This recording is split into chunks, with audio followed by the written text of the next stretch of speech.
Welcome to MuggleCast, your weekly ride into the Wizarding World fandom. I'm Andrew. I'm Eric. Micah. And I'm Laura. And this week, since it's our end-of-year episode, we are going to taste test some Harry Potter-themed cocktails, and we're going to play a few rounds of Harry Potter Heads Up, and we're going to talk about the year that was for Harry Potter fans. So, a lot to get to today. Also today, the day that we are recording is Laura's birthday, so happy birthday, Laura. Oh my god, it's my birthday? Yeah. I forgot. I mean... We wanted to surprise you. It was... a few of us got together and we said, wouldn't it be great if we made today Laura's birthday? Right, okay. Well, just with the pandemic and everything, you know, the days bleed together. And wouldn't it be great if we made her work on her birthday? Oh, this isn't work, Andrew. Please. She's drinking at the top of the show, playing games, and she's with her best friends. If you make me work on my birthday, I'm fine with it as long as I can drink. I was going to go for that joke as well. Yeah. I'm glad that's how we got you here today. So I can't believe we've never done this on the show, actually. You know, we did start this show when we were underage, but I can't believe that we've never actually tried some Harry Potter themed cocktails on the show. We've done plenty of it not on the show. Well, and I haven't had many Harry Potter themed cocktails over the years. I don't know. Is this something that you guys partake in? Yeah, not too much, to be honest. I kind of found my favorite. We'll be talking about it in a little bit, but I found my kind of go-to, and after that, didn't branch out anymore. Yeah. I think the most has probably been in Orlando, not at the hotel, at the theme park in terms of theme drinks, right? We've had fire whiskey there. We've had a few of the Hogshead brews, Dragon Scale Ale. Some of those drinks come to mind, but nothing like this. This is kind of cool. And I know at the Harry Potter fan conventions, like at the dance night, there's usually a bartender or two, and they have Harry Potter themed cocktails. So that's fun as well. It's always fun to drink themed cocktails, even if you're at a bar. Like you just decide to pick a cocktail simply because you really like the name of the drink. So we each decided to create a cocktail that we found online. I went to a BuzzFeed list and I picked this drink called the Felix Felicis. I thought, it's the end of the year. We're looking ahead to 2021. I'm looking for a little luck. And what better than the liquid luck found in Harry Potter? So this is a 1/4 ounce simple syrup, a 1/4 ounce lemon juice. I squeezed the lemons myself. This is fresh as hell. Oh my gosh. Do you have a lemon tree? You know what? I actually did just plant a lemon tree, but I went to a food store to get these lemons. Very Dexter of you. 1.5 ounces of ginger beer and then champagne or other sparkling wine. This is another reason why I lean towards this drink, because champagne, it's a brunch item. So I thought if I'm going to be drinking at 8 a.m, this is the earliest that I've had a drink, I may as well have something that is based in champagne. You're in Vegas, baby, though. Come on. I'm in Vegas. I guess it's quite normal here. So here I go. Ooh, I love nice. this slurp. Well, it's audio. I got to make some noises. Oh, true. It would be pretty weird, if there was silence for 10 seconds, he's like, yeah, that's good. Right. I try to illustrate the podcast. Okay, this is really good. I really like the combo. I mean, people are going to say I'm describing a mimosa, but I like the combo of champagne and lemon in a drink. That's really nice. So I'm going to be very buzzed by the end of today's program. Who wants to go next? I can go next. The one that I did was a calming draft. Similar to Andrew, I was thinking about, themes of the year. And I was like, after this year, I feel like we all need a little calm. So the way this is traditionally made is with 1 part Irish cream. You can use Bailey's. 1 part milk with a pinch of cinnamon and a pinch of nutmeg. However, because it's in the morning and I'm addicted to caffeine, I absolutely added coffee to this concoction. And I'm really looking forward to it. So this is the drink. It just kind of looks like a coffee drink, but it smells really, really good. I'll do like Andrew and do a slurp. Wow, that's really good. That's really Yeah. good. It tastes like a fancy coffee drink if you're into that kind of thing. What would you rate it? Maybe we should grade these. Grade it like an owl. It's acceptable. Okay. Yeah, I'm going to give mine an acceptable as well. But I also blame the person who made the drink, which is me, because I'm not a pro.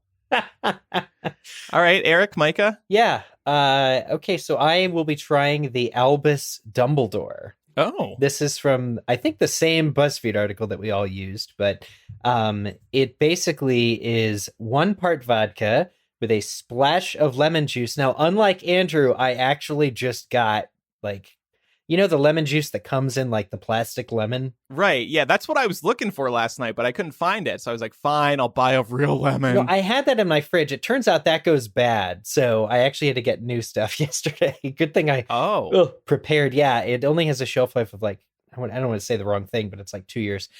Anyways, I never clean out my fridge. Eric's had a little bottle of lemon juice sitting in his house for 5 years. Slowly, is what we just learned. Whatever the next Pokemon evolution of lemon juice is, that's what my old lemon juice was.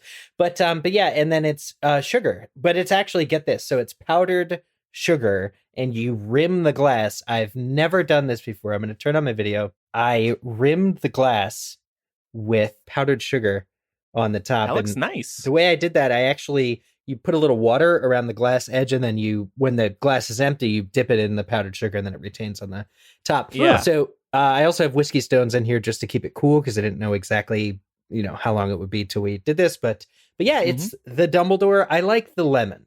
The lemon is a good in joke. Dumbledore is quite fond of lemon drops, the Muggle sweet. So right. That's why I picked the cocktail. I was like, oh, this stands out as being like a book inspired. It just spoke to me. Yeah. All right. Let's see you try it. Nice. Nice glass, too. Oh, yeah. It looks like a Game of Thrones one. It's a Game of Thrones brewery glass. This is the closest to the martini glass that goes out, that I could find. I already had some of the sugar. It's really good. It looks like a snowstorm hit the side of that mug, and I say that as a compliment. It honestly did. This is actually stuck on. It's not coming off. Okay, this is good. This is really sweet.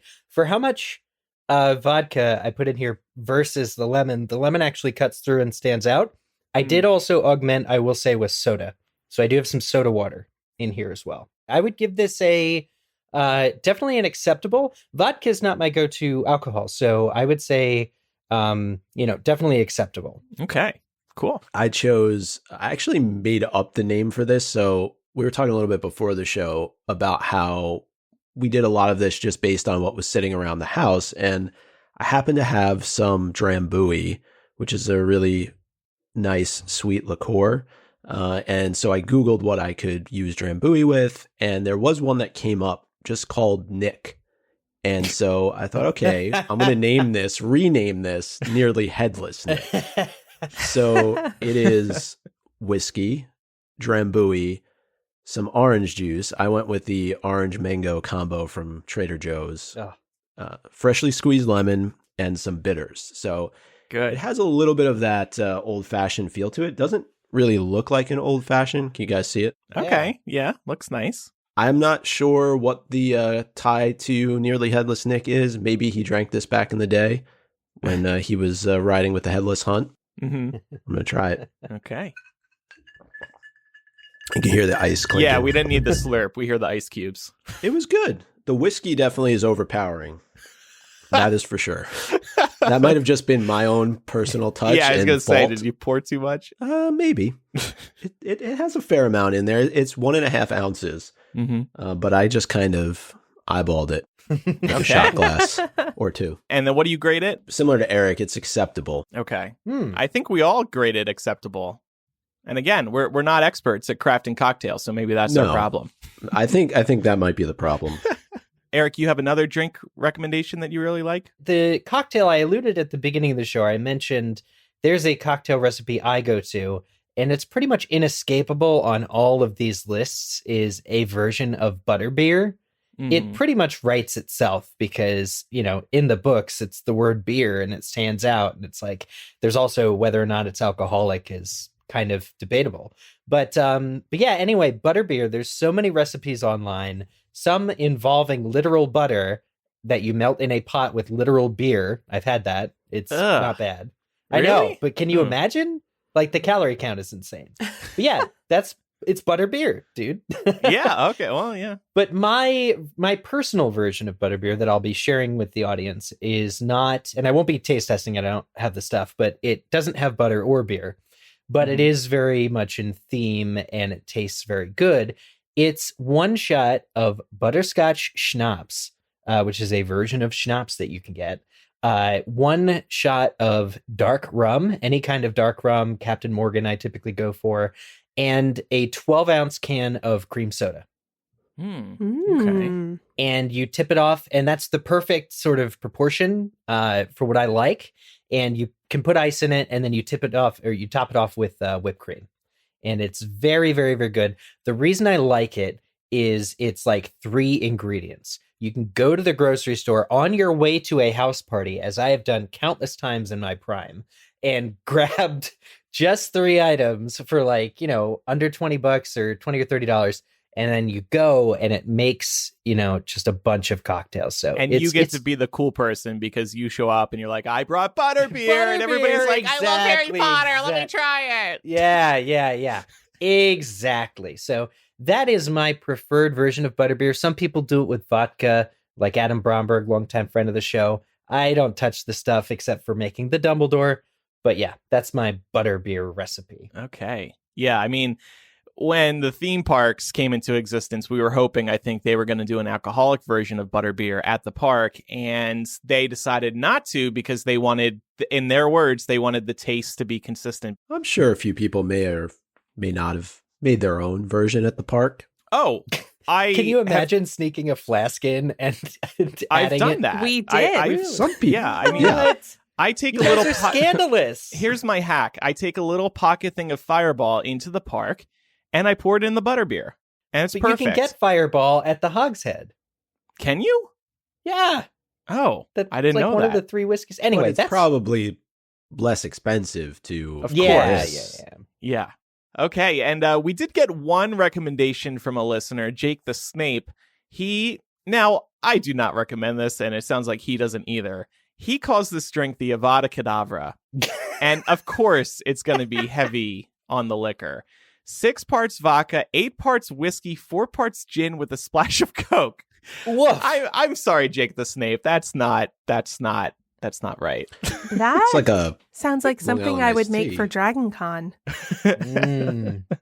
Because that's You what know, you if do you're- for Dragon Con. You mix a large jug or whatever of your preferred drink and you bring it with you. Oh, like a road soda. Yeah. Yeah. If you're going to call a drink Avada Kedavra, to me, it has to be green, right? Because the green light accompanies the spell. I think that's, possibly something you could achieve with food coloring. But yeah, Yeah. it reminded me, Micah, didn't we have a Long Island in the Hogshead is on their secret menu? They do like a wizard's Long Island. Yeah, I think we did.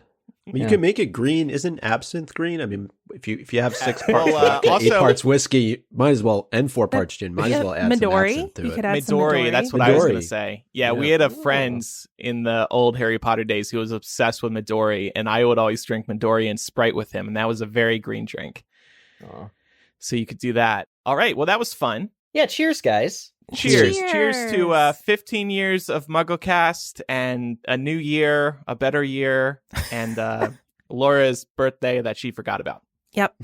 Well, I don't know if we can recommend trying Jake the Snape's Avada Kedavra drink, but I do have something that we definitely do recommend.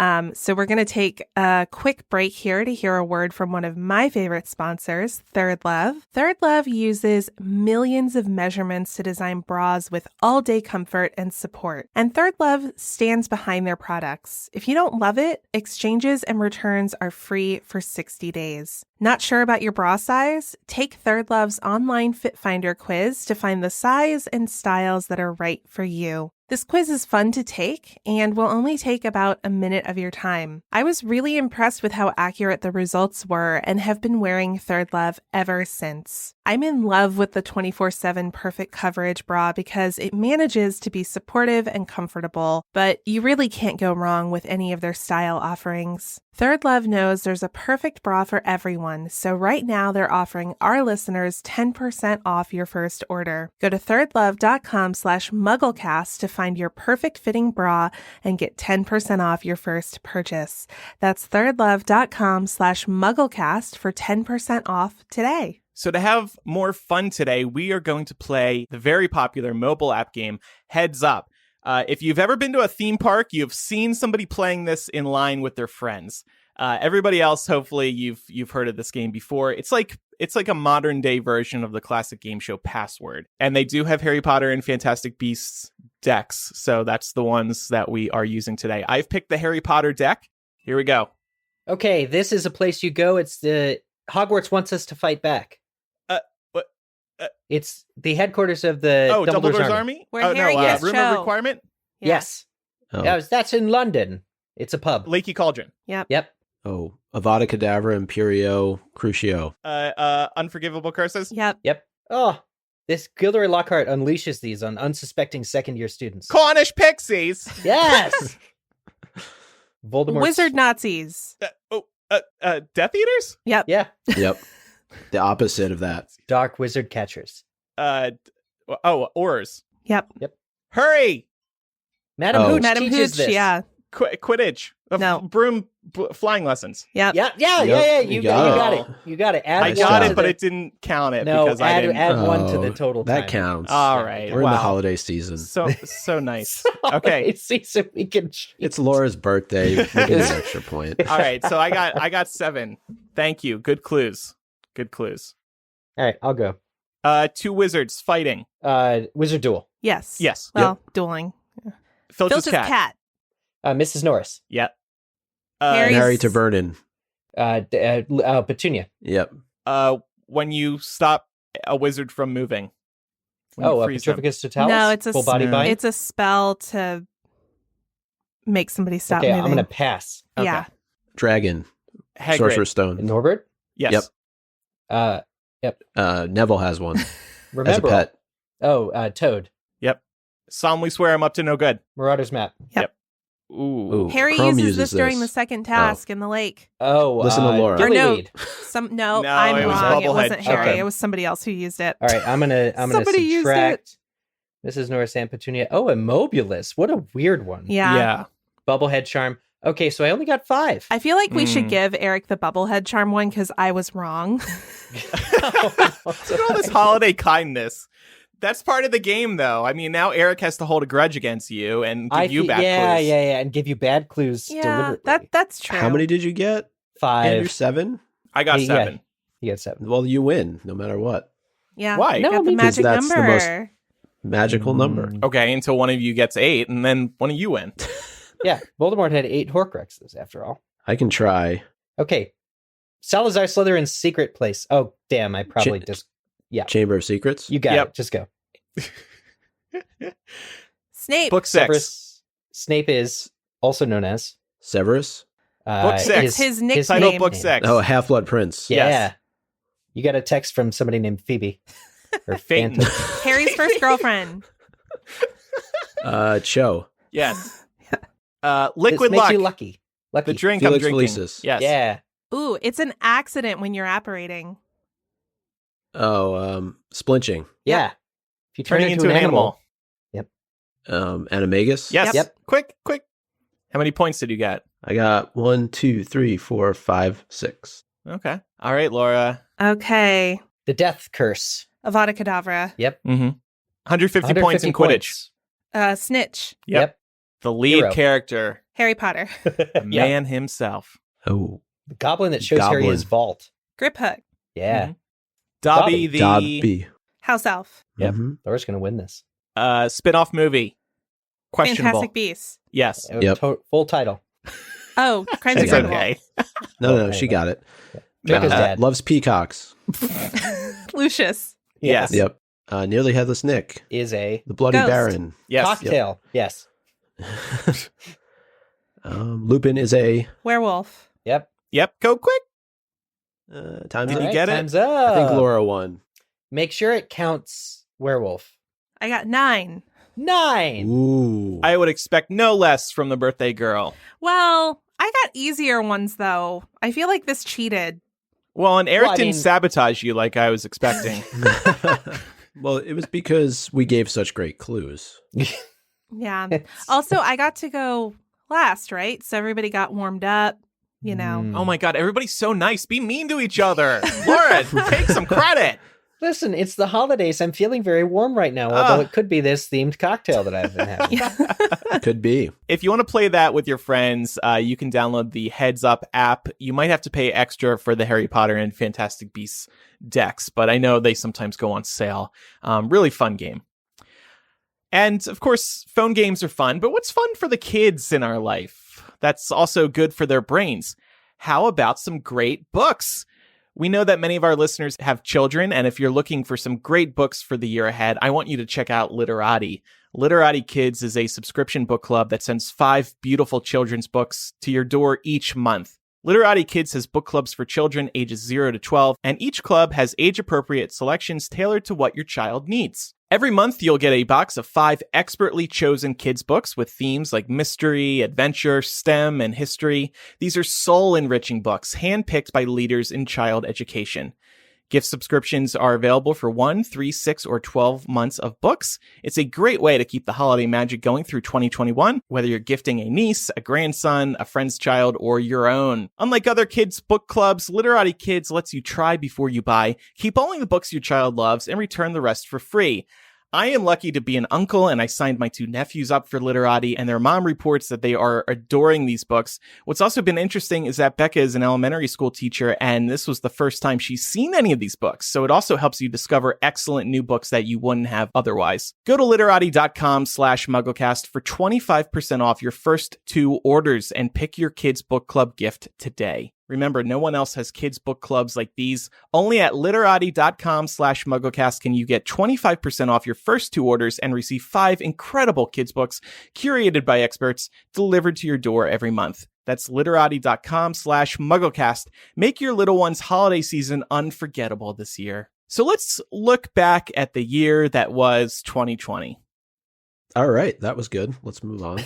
Woo! So much happened in this year. Well, when Micah first put this in our doc, he had it as the top 7 moments of 2020. And I was like, I'm not sure you can say there were top moments of the year in the Harry or even Potter 7 fandom. moments relating to Harry Potter. Right. A difficult year for the Harry Potter fandom. But we did it. We made it work. Yeah, we put together some items. I mean, there were some products released that were very, very good, and some announcements as well. These items are in no particular order.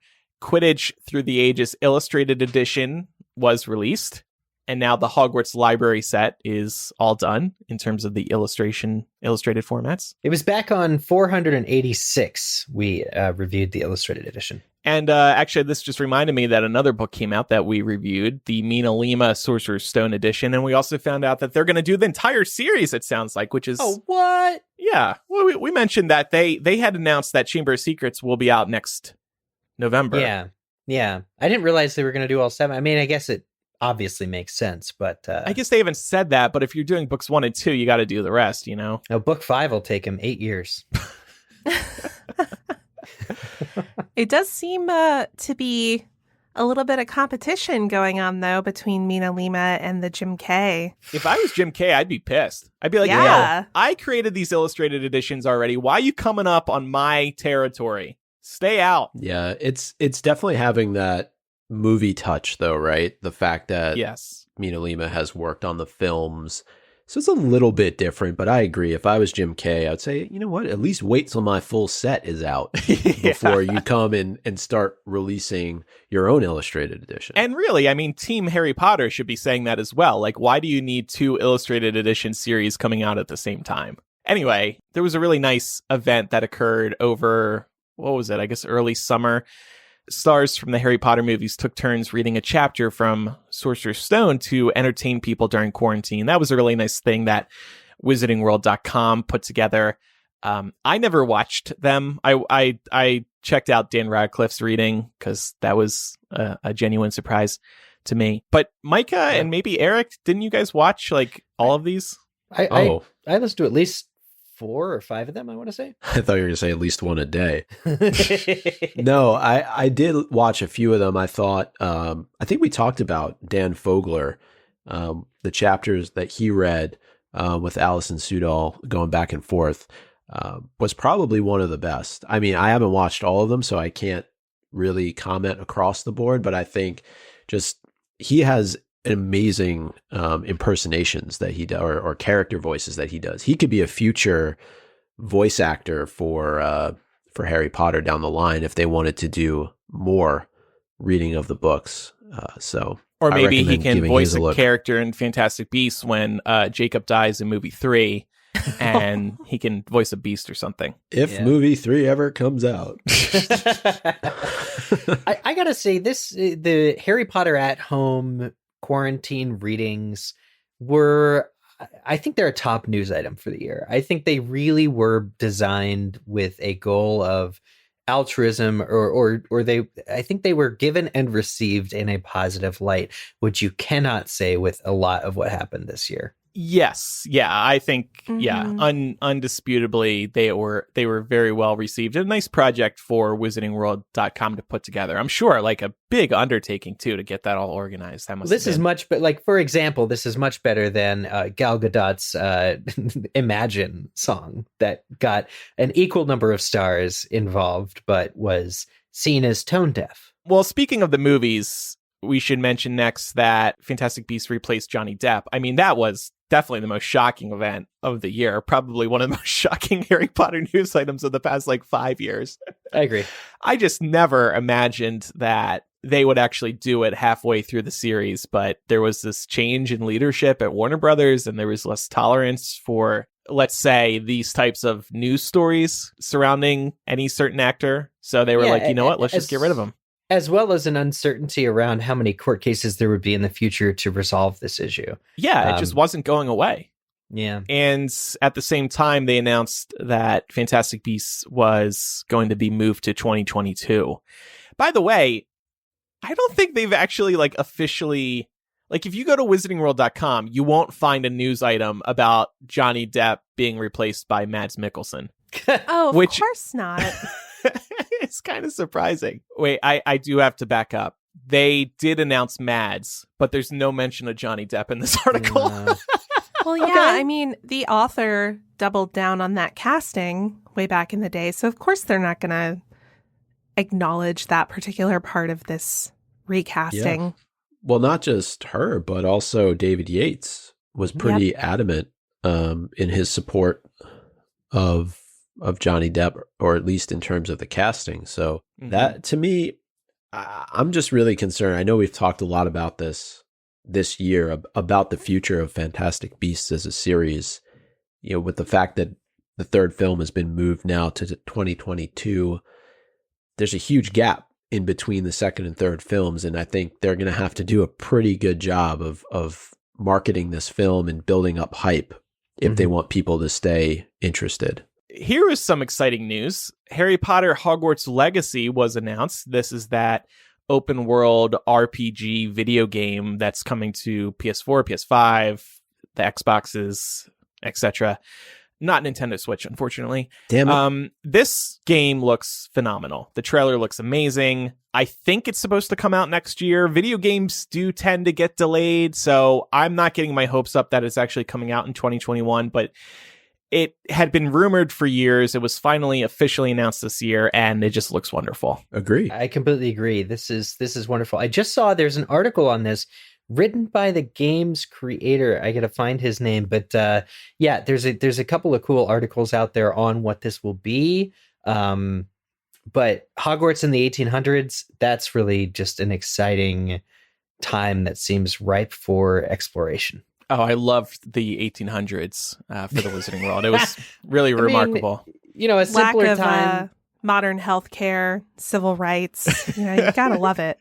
It's a completely fresh era. I mean, we don't know anything. Yeah. In the 1900s, we know pretty much everything that happens from the 20s onward. Right. And it's refreshing to see them not reboot the Harry Potter story. Like this other mobile Harry Potter game, Hogwarts Mystery, doesn't it take place? Actually, it does take place before Harry's years, right? But it's still pretty close to Harry's years. This is so far back. It's an entirely different world. But maybe we'll see some characters that we know, like Dumbledore. Yeah. Well, there's also expansion packs too, right? There's the opportunity to continue the story beyond just wherever they are in the 1800s. But I think this is the video game that Potter fans have been waiting for so long, just because it seems to be open world and the opportunities to explore. I think that just in and of itself, putting the storyline aside, the opportunity to explore Hogwarts and Hogsmeade and other areas is just going to be so much fun for people. I found the article I read. It's on PlayStation Blog, of all places. It's written by Adrian Ropp, the head of story. And he's talking about writing content for the 1800s, writing for the Wizarding World in the 1800s. Anyway, we'll link to it in the show notes. Give it a read. It's really, really good. And it has cool stills and screenshots from the game. Here was some other nice news. Rupert Grint had a child. Oh. We were kind of grasping for some Nice. items to include here. Yeah, feels but old? also this was, I would argue, one of the best human moments in the fandom this year, especially during a year when, and this is kind of alluding to the next item we're going to talk about, there was a lot of controversy coming from the very top of the fandom. So it was really nice to see not only did Rupert Grint have a healthy child, but also a lot of our favorites from this fandom stood up to some pretty insidious rhetoric that was coming out of the top boss.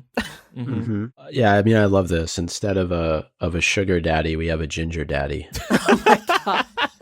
Wow. Is the child a redhead? We must know. I just hope he still has that ice cream truck, because I think it'd be very cool to take his kid. I think he sold that.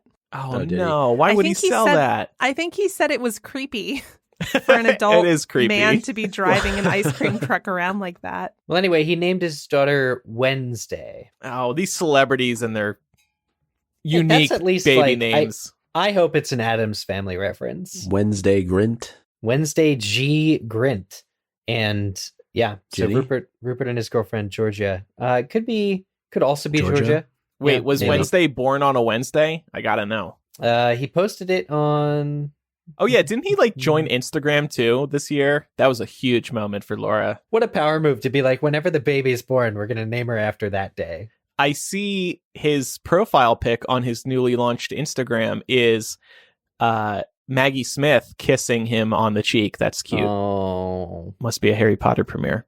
If I had that photo, I would make that my profile picture. Right? Yeah. Okay, so another item, of course, was J.K. Rowling tearing the fandom apart. No matter, I know, people are very split on how the fandom reacted, on how J.K. Rowling handled herself, what it means for trans people, and we're not going to get into that again today. But it was a big moment for the fandom because, back in the day, everybody just unequivocally loved J.K. Rowling, and things started changing over the past few years as she became more outspoken on trans people. And their right to exist. Right. Very upsetting. Yeah, and I mean, it came at a time, honestly, like this really bubbled to the surface quite close to the start of the pandemic, and also when she had made a return to social media. People were very excited that she was back and that she was interacting with fans and the whole Ichabod and we didn't know where that was going to go. She wrote a children's book this year. Yeah, and she released the next book in the Corman Strike series, which, I mean, normally those are things we would be talking about in great detail, but I think we feel, the way we feel, and kind of as you said, Andrew, we know that there's differing opinion out there, and we're not going to get into it, but the resulting of what she said has really polarized a lot of different folks in the fandom. Hopefully, there won't be more of that in the years ahead, but my impression is that J.K. Rowling feels like, given the position she's in, she can say whatever she wants, and she doesn't really care about the consequences because she's already at the top, and that's never going to change. Yeah, maybe next time she wants to promote a children's book, she'll see like, oh, hey, that worked really well with the Ichabod, where I was like, hey, kids, submit your hand-drawn photos. And then next tweet is like, these people don't deserve to exist. That was crazy. She claimed she accidentally copy and pasted something wrong or something like that. It was pretty wild. And then let's end on a bright note. MuggleCast, let's be self-indulgent for a moment. We turned 15 this year. And we're so grateful for the fact that we've had you as a listener here for so long with us. I'm sure some of you just started listening this year, but for others, you've been listening for a lot longer. And no matter how long you've been listening, we are so grateful that you are listening to MuggleCast. It's been a really great year for the podcast. I mean, we've had a ton of fun here on the show. We finished chapter by chapter, which was a really big deal for us because we've been working on that. That started all the way back in episode 32. Yeah. Wow. And obviously we took breaks over the years from chapter by chapter. Right. MuggleCast itself took a break, but it's been nice to be in a post chapter by chapter world for MuggleCast because it's just been so much fun coming up with these episodes in which we're doing discussions that you're not expecting. With chapter by chapter, it was like, you know what to expect every week. And it was nice for us because we were kind of operating in autopilot. But now the four of us go into these meetings and we start brainstorming ideas. And we just come up with so many different ideas that we get really excited about. And so these discussions have been a lot of fun. And we hope that you, the listener, have been enjoying these discussions as well. We're completionists. So we're happy that I think we also had a chapter from Sorcerer's Stone we needed to do that we were able Yep. to, I don't know if that was this year. Back for that.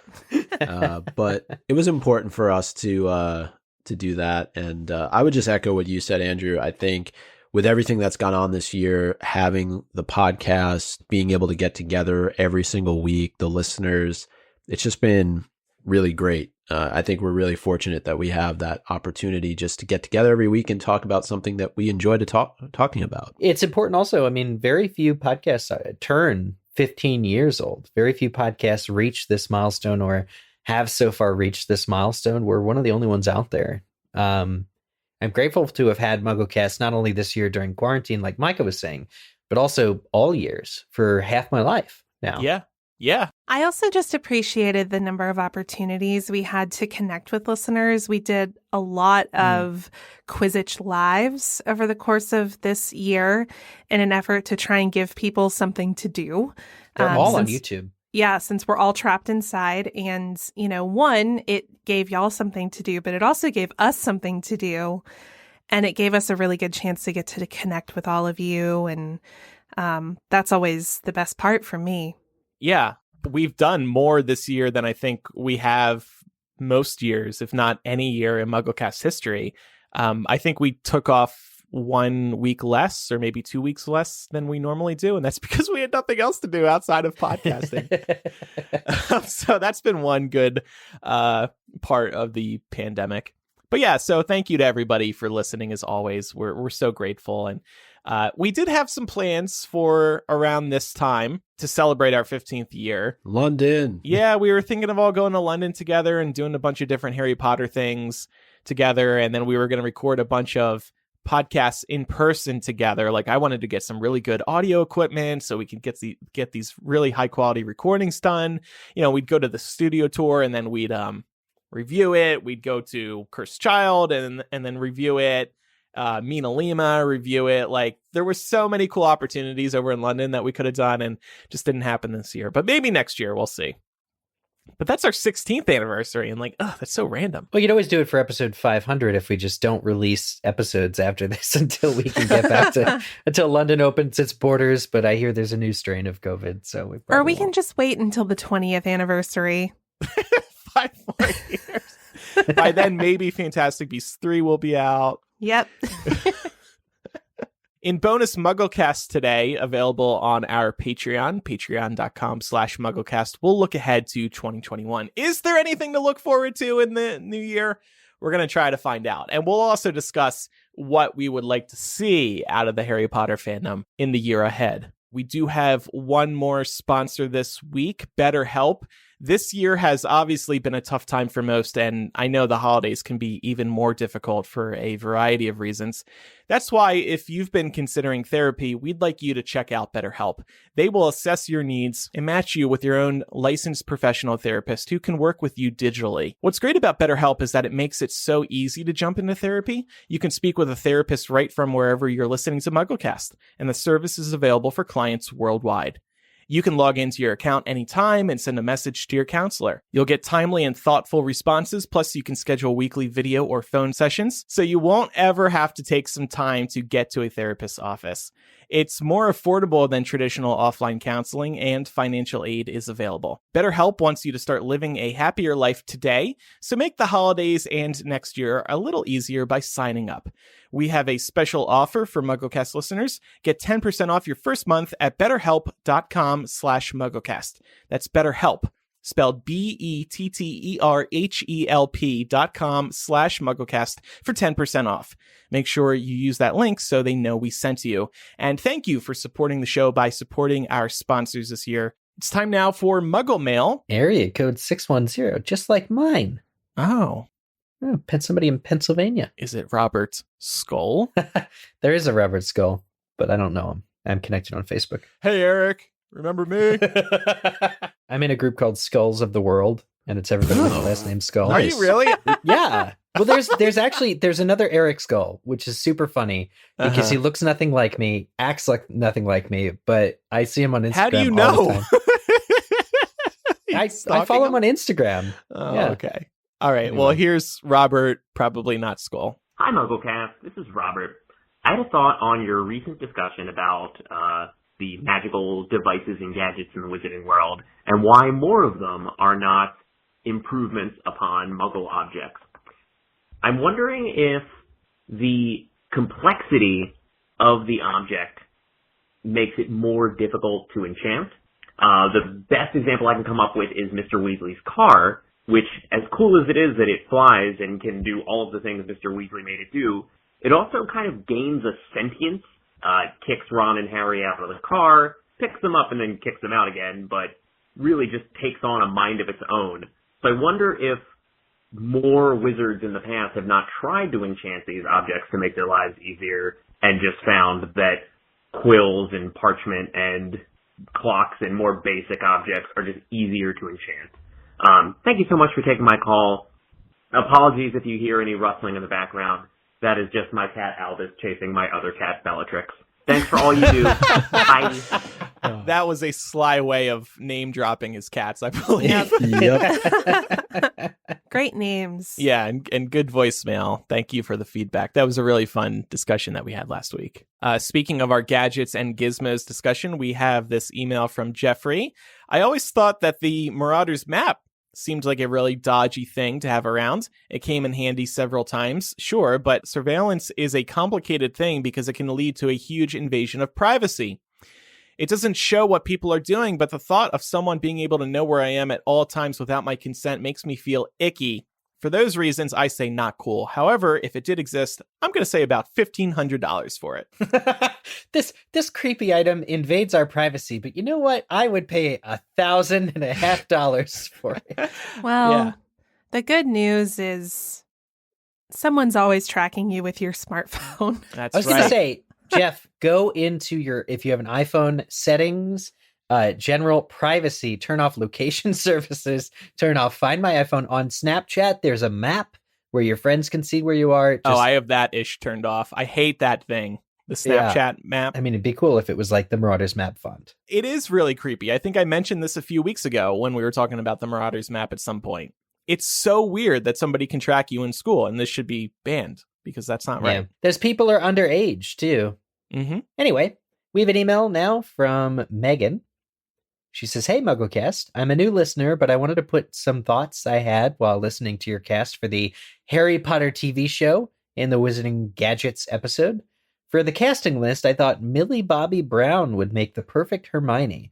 And I know y'all didn't discuss the trio or any of the kids' roles, but if they aged down Millie Bobby Brown for the first couple books, she would be perfect. This was my epiphany that I had while listening to this episode and wanted to know what you guys think. I also wanted to put in some thoughts about the put-outer versus deluminator. There, I said it right, listeners. And as this has been deeply discussed by Mike Schubert on Potterless, a theory is that the put-outer was the prototype and was a more common gadget that only had the power to put out the lights, whereas the deluminator was Dumbledore's personal invention with its power that we see in Deathly Hallows. I love this podcast so much and listen to it with my brother, so thanks you guys so much. Thanks, Megan. Yeah, I like that theory. Yeah, me too. I like the theory a lot. I think Millie Bobby Brown is too old for Hermione. Yep. But I like the idea, and I enjoy her as 11, and I still haven't seen Enola Holmes, which I really, really want to watch. What was your, Eric, I remember you had a crazy casting idea. What was that? Wow. Remember that? We were all laughing at it. We were like, this is so outrageous.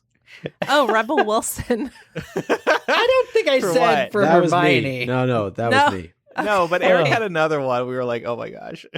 Let's see if I can look it up. I don't remember what it is. I genuinely don't. Okay. Okay, well, while you look for that, I'm going to read the next email. This comes from Poe. Poe says, in regards to your character-defining episode, I think I have another suggestion for Harry with some James, Sirius, and Snape sprinkled in. While I think the ones you all picked were correct, I think one that is more important than people think is in Harry Potter and the Half-Blood Prince, Chapter 24, when Harry uses Sectum Sempra on Draco. At this point, the conflict between the two of them has built over to a boil, and Harry has practically gone mad trying to catch Draco. However, once Harry realizes what he's done, he very clearly realizes he has crossed the line. His line. I think it's an important moment everyone has, realizing what line they won't cross. And I think this is Harry's moment. I also think it helps put into perspective his rivalry and hatred for Draco. It's not a kill or be killed relationship. It's a toxic schoolboy bullying rivalry. I think it's also just juxtaposed against James, Sirius, and Snape's similar moment. I think James realizes what his line is with Snape when Sirius tells him he's told Snape how to get past the Whomping Willow. Yes, James hates Snape, but he doesn't want him dead.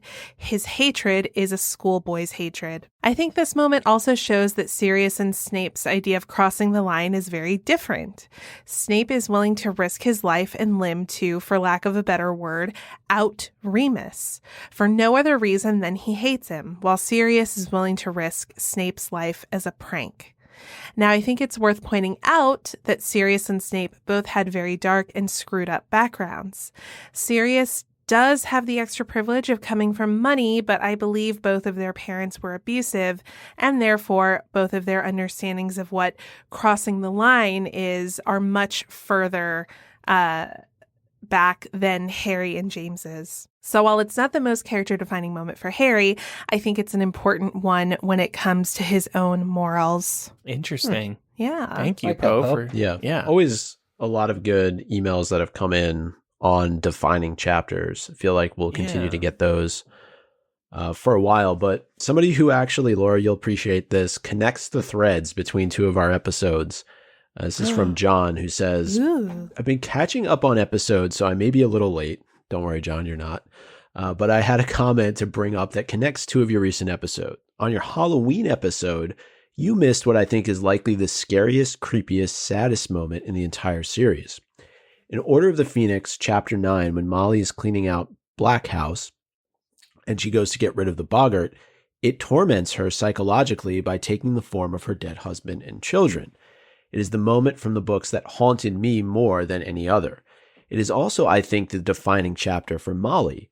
She is an adult, highly skilled witch, capable of destroying Bellatrix, and yet when faced with the unimaginable horror of losing her family, she can't even manage to conjure a spell that third years do at Hogwarts. I hate to reduce her to only a mother and wife, but there can be no doubt that there is nothing in the world that Molly cares about more than her family. Love to hear your thoughts. Yeah, I definitely agree. This is one of the most horrifying moments of the series for sure. Definitely. And I do like how John connects it to the Halloween episode where we talked about scariest moments in the series to Molly's defining chapter. What a perfect which birthday I don't think we gift to spoke Laura. about, Molly. No. Aw, Yeah, happy birthday, yeah. Laura. Thank you. Thanks, John. With love. All right, and we do have one more chicken soup for the MuggleCast soul before we wrap up 2020, and it is from Jessica, who sent us an email about her boyfriend, Connor, who is a listener of the show and a big Harry Potter fan, and Connor's going through some rough times right now. He is from Newcastle, Australia, and he actually just had 2 craniotomies within a 3-week period. He's recovering well, but it says here that he's going to have a long road ahead in terms of radiation and chemo, but he's fighting through it with an incredibly calm and positive attitude. And we just wanted to take a moment here to wish him well, to have, a great recovery, and we're thinking of you, and if the podcast can provide any kind of solace, to help you get through, then we hope that that's the case and that you have a very quick and speedy recovery. Yeah, we're definitely thinking of you and building Legos. What a fun idea. I got into Legos this year, and I'm hoping Santa brings me a set or two. Those are so much fun to build, and the Harry Potter ones are really, really fantastic. Lego did such a great job with those. It is time for Quizzitch. Woo. Last week's question, after the first task, what does George hear when Harry opens the golden egg? Yes, everyone closes their ears. Well, the correct answer was, George says, it sounds like Percy singing in the shower. Oh, yeah. That's what I just did. Yep. Would Chris Rankin appreciate that? I can imagine Chris is a very good singer. We all sing in the shower. But he does. Yeah. We did see he was in a room with guitars, didn't we? When he was on Quizzitch Live with us. So, oh yeah, he's very musical, and actually, he's starring in a Cinderella panto online. He's a fairy godfather right now on a online panto. Love that. Speaking of Chris Rankin, super awesome, super musical theater. But yes, correct answers were submitted by Miss Wolford, Artificial Orange, Sarah, aka Weensy. Hey, the count is back, you guys. Oh, thank goodness. Yay! Oh. I was so worried. 2020 is saved. I know. I think we made her day. We did. I saw her tweets, or I saw something. She couldn't, Laura, she couldn't believe that you were thinking about her. Oh, well, that's my favorite username. So I always think about her. Yeah, several other people are coming for cool usernames. We also got received entries by Tuesday Berry. That's kind of Tuesday fun. Berry. How about Berry, Rupert like Grint's daughter, Wednesday? Did she write in? I don't know. Jeff Skellington, Dana Muncies, Landon, Time Traveling Unicorn. Come on. Oh, that's Billy fun. Reardon, Lance Dance, William Walton, Caleb McReynolds, and Bort Voldemort. Also, Micah, who reads our Google Mail quite often inbox, forwards me Quizzitch entries that are being sent to me via email. Nice. Next week's question, or next year's question. The Fizzing Whizbee is said to contain parts of which fantastic beast? That's gross. It's pretty messed up. Don't you eat that? We had we tried and failed to describe it correctly for Heads Up, so I went and did some research, and yeah, there are animal parts. There's animal parts in a lot of food, additives and dyes, and a lot of stuff you don't want to think about go into sweets. Happy New Year, everybody. How's everybody's drinks going? Done.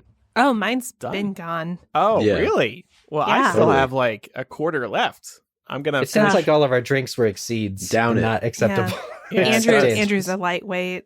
Well, I'm hosting here. I don't want to turn into a complete disaster. So, and it's 9 a.m. and I don't. My whole day is going to be off now. I'm going to have to take a nap in the middle of the day, which I don't like doing. But that's okay because we've had a really great episode today. It's been a really great year. I would say cheers, but you three have already finished your drinks, so I guess I'm just going to cheers. No, cheers myself. Yeah, I can drink some water with you. Oh, water. Awesome. Very cool. Yeah, so thanks.